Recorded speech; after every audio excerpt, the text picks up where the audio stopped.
So initially we were dispatched, and this was the evening hours before Thanksgiving, and we were dispatched for a report of a chimney fire. That in itself is usually not a large event. However, as we were responding, we were notified that the entire roof was now on fire with heavy smoke showing. As crews arrived on location, they confirmed a working structure fire, with the majority of the fire presenting from the eaves of the roof. Quick size up revealed that the interior was relatively clean. What I mean by that, there was very little smoke, no fire visible.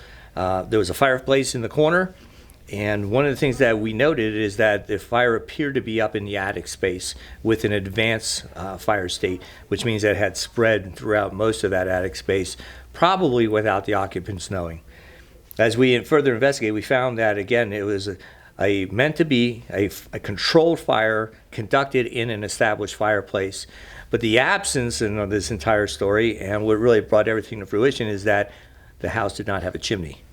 So the fireplace basically ended right above the unit and fed all of the fire, superheated gases, and smoke directly into the attic space, which is then what ignited it and quickly spread that fire through all the different roof components that hold the roof up. So there's a lot of things to consider here.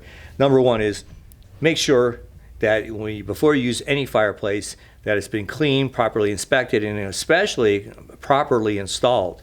And if you know you have a fireplace, make sure you know exactly where the smoke pipe is coming through the roof. Make sure it's an appropriate height above the tallest point of the roof, so you get a good evacuation of the smoke. And in this case, that didn't happen. So when smoke started presenting in the house through the vents, the occupants reacted, but not necessarily in an appropriate fashion, as one went up on the roof surface. That material had already been burning. It could have collapsed. They didn't have the right tools. They didn't have the understanding how quickly and how far that fire had spread before they even knew what was happening. So what that does, it creates a delayed notification to us. We still have our dispatch reaction and response time to fight, so we want to get notified as soon as possible so we can get there in a better effect, the best outcome for those people. And that happens still. That roof is still intact.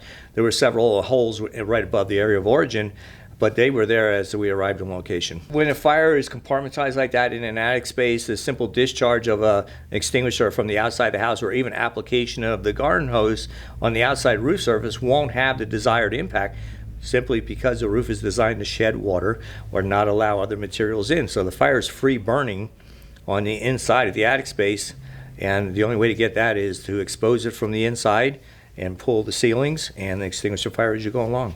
Best thing to do is, if you notice a fire event or anything that you consider suspect, notify 911, call us, get all the necessary tools and resources on the way. Therefore, we can come out there and help you assess. If it turns out not to be anything, no harm, no foul. There's no charge for anything like that. But we want to make sure that everybody is safe.